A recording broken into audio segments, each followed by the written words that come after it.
नमस्कार मित्रों, त्रिशूल टेक प्लस में आपका स्वागत है। भारत आज दुनिया की सबसे तेजी से उभरती सैन्य शक्तियों में से एक है। देश अपनी रक्षा क्षमताओं को मजबूत करने के लिए लगातार नए कदम उठा रहा है। लेकिन इसी बीच एक ऐसा मुद्दा सामने आया है जिसने भारत के भविष्य के लड़ाकू विमान कार्यक्रमों को लेकर नई चिंताएं पैदा कर दी हैं।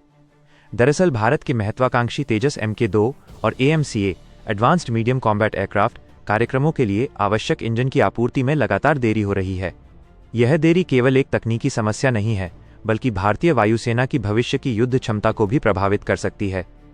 आखिर क्या है पूरा मामला? भारत ने अपने अगले पीढ़ी के लड़ाकू विमानों के लिए अमेरिका की जनरल इलेक्ट्रिक कंपनी के F414 इंजन को चुना था।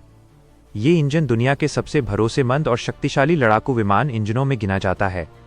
योजना ये थी कि शुरुआती इंजन सीधे अमेरिका से आएंगे और बाद में भारत में ही इनके निर्माण की प्रक्रिया शुरू होगी। इससे भारत को आधुनिक तकनीक भी मिलती और घरेलू रक्षा उद्योग को भी मजबूती मिलती। लेकिन अब खबरें सामने आ रही हैं कि इंजन की आपूर्ति और तकनीक हस्तांतरण की प्रक्रिया अपेक्षा से काफी धीमी चल रही है। भारतीय वायुसेना के लिए क्यों महत्वपूर्ण है यह इंजन? भारत की वायुसेना वर्तमान समय में कई चुनौतियों का सामना कर रही है। पुराने लड़ाकू विमान धीरे धीरे सेवा से बाहर हो रहे हैं और उनकी जगह नए विमानों की आवश्यकता है। तेजस MK2 को भारतीय वायुसेना की भविष्य की रीढ़ माना जा रहा है। यह विमान वर्तमान तेजस की तुलना में अधिक शक्तिशाली होगा, अधिक हथियार ले जा सकेगा और लंबी दूरी तक मिशन पूरा कर सकेगा। लेकिन यदि इंजन समय पर उपलब्ध नहीं होता तो पूरे कार्यक्रम में देरी हो सकती है। F414 इंजन इतना खास क्यों माना जाता है? F414 इंजन को कई आधुनिक लड़ाकू विमानों में इस्तेमाल किया जा चुका है। इसकी सबसे बड़ी खासियत इसका उच्च थ्रस्ट और विश्वसनीय प्रदर्शन है। ये इंजन कठिन परिस्थितियों में भी बेहतर कार्यक्षमता प्रदान करता है और आधुनिक युद्ध क्षेत्र की आवश्यकताओं को पूरा करने में सक्षम माना जाता है।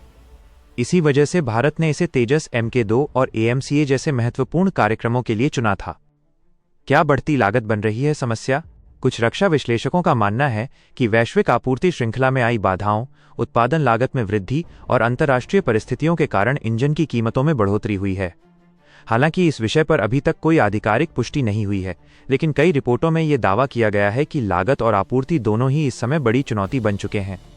यदि लागत लगातार बढ़ती रही तो इससे भविष्य के लड़ाकू विमान कार्यक्रमों का बजट भी प्रभावित हो सकता है।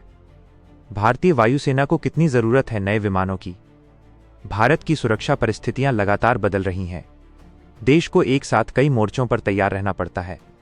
विशेषज्ञों का मानना है कि भविष्य में भारत को अपनी वायु शक्ति को और मजबूत करना होगा।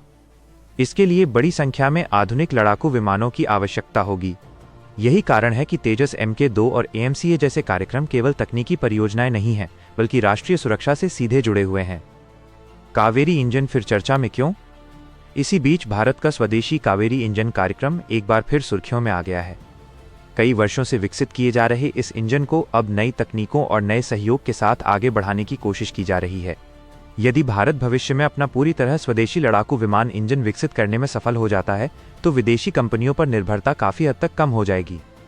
यही कारण है कि कई रक्षा विशेषज्ञ कावेरी कार्यक्रम को तेजी से आगे बढ़ाने की आवश्यकता पर जोर दे रहे हैं। आत्मनिर्भर भारत की दिशा में बड़ा कदम। आज की दुनिया में रक्षा तकनीक केवल हथियारों तक सीमित नहीं है। इंजन, रडार, सेंसर और इलेक्ट्रॉनिक प्रणालियां किसी भी आधुनिक सेना की वास्तविक ताकत होती हैं। यदि किसी देश को अपनी सुरक्षा पूरी तरह सुनिश्चित करनी है तो उसे इन महत्वपूर्ण तकनीकों में आत्मनिर्भर बनना ही होगा। भारत ने मिसाइल, अंतरिक्ष और कई रक्षा क्षेत्रों में उल्लेखनीय सफलता हासिल की है। अब आवश्यकता है कि विमान इंजन जैसी जटिल तकनीकों में भी देश तेजी से आगे बढ़े। अमेरिका से इंजन आपूर्ति में हो रही देरी ने भारत के रक्षा कार्यक्रमों के सामने कुछ महत्वपूर्ण प्रश्न खड़े कर दिए हैं। हालांकि दोनों देशों के बीच सहयोग जारी है, लेकिन भारत को अपने दीर्घकालिक हितों को ध्यान में रखते हुए स्वदेशी विकल्पों को भी मजबूत करना होगा। आने वाले वर्षों में यह स्पष्ट होगा कि भारत विदेशी तकनीक पर निर्भर रहता है या फिर कावेरी जैसे स्वदेशी कार्यक्रम देश को नई दिशा देते हैं। एक बात निश्चित है, भारत का लक्ष्य केवल आधुनिक लड़ाकू विमान बनाना नहीं, बल्कि रक्षा क्षेत्र में पूर्ण आत्मनिर्भरता हासिल करना है। वीडियो पसंद आया हो तो हमारे चैनल त्रिशूल टेक प्लस को जरूर सब्सक्राइब करें। वीडियो को लाइक करें, अपने दोस्तों के साथ शेयर करें और बेल आइकन को दबाना न भूलें ताकि रक्षा, सैन्य तकनीक और राष्ट्रीय सुरक्षा से जुड़ी हर महत्वपूर्ण जानकारी आप तक सबसे पहले पहुंच सके। मैं फिर मिलूंगा एक और दमदार और रोचक विश्लेषण के साथ। जय हिंद।